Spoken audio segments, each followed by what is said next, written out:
ബഹുജന മാർച്ചും ധർണയും നടത്തി. പന്മന ഗ്രാമപഞ്ചായത്തിൽ വികസന മുരടിപ്പ് ആരോപിച്ചാണ് LDF പന്മന ലോക്കൽ കമ്മിറ്റിയുടെ നേതൃത്വത്തിൽ പ്രതിഷേധം സംഘടിപ്പിച്ചത്.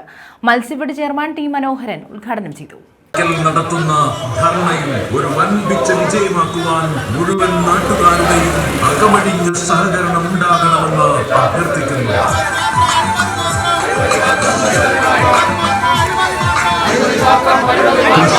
സമ്പന്നമായിരുന്ന നാട്ടുകാരുടെ പന്മന പഞ്ചായത്തിൽ അഴിമതിയും ദുർഭരണവും കെടുകാര്യസ്ഥതയും ആരോപിച്ചാണ് ബഹുജന മാർച്ചും ധർണയും സംഘടിപ്പിച്ചത്. വികസന പ്രവർത്തനത്തിന് സംസ്ഥാന സർക്കാർ നൽകുന്ന പണം മുഴുവൻ പഞ്ചായത്തിന്റെ വികസനത്തിനായി ചെലവഴിക്കുക, തകർന്നു കിടക്കുന്ന പഞ്ചായത്ത് റോഡുകൾ പുതുക്കിപ്പണിത് സഞ്ചാരയോഗ്യമാക്കുക, നൂതന സാങ്കേതിക വിദ്യ ഉപയോഗപ്പെടുത്തി ചെറുകിട വ്യവസായ യൂണിറ്റുകൾ ആരംഭിച്ച് യുവാക്കളുടെ തൊഴിലില്ലായ്മയ്ക്ക് ആശ്വാസം കാണുക തുടങ്ങിയ ആവശ്യങ്ങളും പ്രതിഷേധക്കാർ ഉന്നയിച്ചു. ഇടപ്പള്ളിക്കോട്ടയിൽ നിന്നും ആരംഭിച്ച ധർണ പഞ്ചായത്ത് ഓഫീസ് പടിക്കൽ സമാപിച്ചു. LDF പന്മന പഞ്ചായത്ത് കമ്മിറ്റിയുടെ നേതൃത്വത്തിൽ നടത്തിയ മാർച്ച് മത്സ്യഫെഡ് ചെയർമാൻ ടി മനോഹരൻ ഉദ്ഘാടനം ചെയ്തു. 5 വർഷക്കാലം കൊണ്ട് ദീർഘവീക്ഷണത്തിന്റെ അടിസ്ഥാനത്തിലാണ് ഒരു പഞ്ചായത്ത് ഭരണസമിതി ഒരു പഞ്ചായത്തിലെ ജനങ്ങളുടെ അടിസ്ഥാന പ്രശ്നങ്ങൾ പരിഹരിക്കാൻ ആവശ്യമായ പദ്ധതികൾ തയ്യാറാക്കുന്നത്. ഇത് പ്രസിഡന്റ് അടിക്കടി മാറ്റുന്നത് മൂലം പഞ്ചായത്തിലെ വികസന പ്രവർത്തനങ്ങളുടെ സ്തംഭനമാണ് ഇപ്പോൾ സംജാതമായിരിക്കുന്നതാണ് പന്മന പഞ്ചായത്തിലെ ബഹുജനങ്ങൾ ഈ നാടാകെ പറയുന്നത്. ഇത് അനുഭവിക്കാൻ കഴിയുന്ന കാര്യമല്ല. നമുക്കറിയാം, ഒരു പഞ്ചായത്ത് ഭരണസമിതി എന്ന് പറയുമ്പോൾ പ്രാദേശിക ഭരണകൂടമാണ്. ഈ പഞ്ചായത്തിലെ പ്രാദേശിക ഭരണകൂടമാണ് ഒരു പഞ്ചായത്ത് ഭരണസമിതി. ആ പഞ്ചായത്തിന് ഉത്തരവാദിത്തങ്ങളുണ്ട്.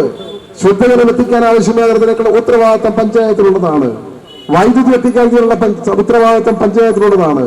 ഈ പഞ്ചായത്തിലെ റോഡുകൾ, ഗ്രാമീണ ജനങ്ങൾ നടന്നു പോകുന്ന റോഡുകൾ മുഴുവൻ നന്നാക്കി സുഗമമായി ജനങ്ങളുടെ യാത്രാ സൗകര്യം ഉറപ്പുവരുത്താനുള്ള ഉത്തരവാദിത്വം ഈ പഞ്ചായത്തിനാണ്.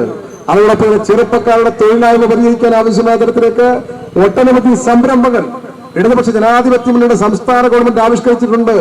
അവയെല്ലാം പഞ്ചായത്തിൽ കൊണ്ടുവന്ന് ചെറുകിട വ്യവസായ യൂണിറ്റുകൾ തുടങ്ങി ഈ പഞ്ചായത്തിലെ ചെറുപ്പക്കാരുടെയും ചെറുപ്പക്കാരികളുടെയും തൊഴിലില്ലായ്മയ്ക്ക് പരിഹാരം കണ്ടെത്താൻ ആവശ്യമായ തരത്തിലേക്കുള്ള ലളിതമായ കാര്യങ്ങൾ ചെയ്യാൻ ആവശ്യമായ തരത്തിലേക്കുള്ള സംവിധാനങ്ങൾ ത്രിതല പഞ്ചായത്ത് ഭരണസമിതികളുമായി ബന്ധപ്പെട്ട് ഉണ്ടെന്നിരിക്കെ അതിനൊന്നും യാതൊരു ശ്രദ്ധയുമില്ല. എന്താണ് പന്മന പഞ്ചായത്തിലെ ഇപ്പോഴത്തെ റോഡുകളുടെ സ്ഥിതി? മുരളി അധ്യക്ഷത വഹിച്ചു. R Raveendran, PK Gopalakrishnan, R Surendran Pillai, J Anil, KG Vishwambharan, L Vijayan Nair, MV Prasad, Sheena Prasad, KA Niyas, Santhosh, Ahmed Mansoor തുടങ്ങിയവർ പങ്കെടുത്തു. News bureau, Chavara.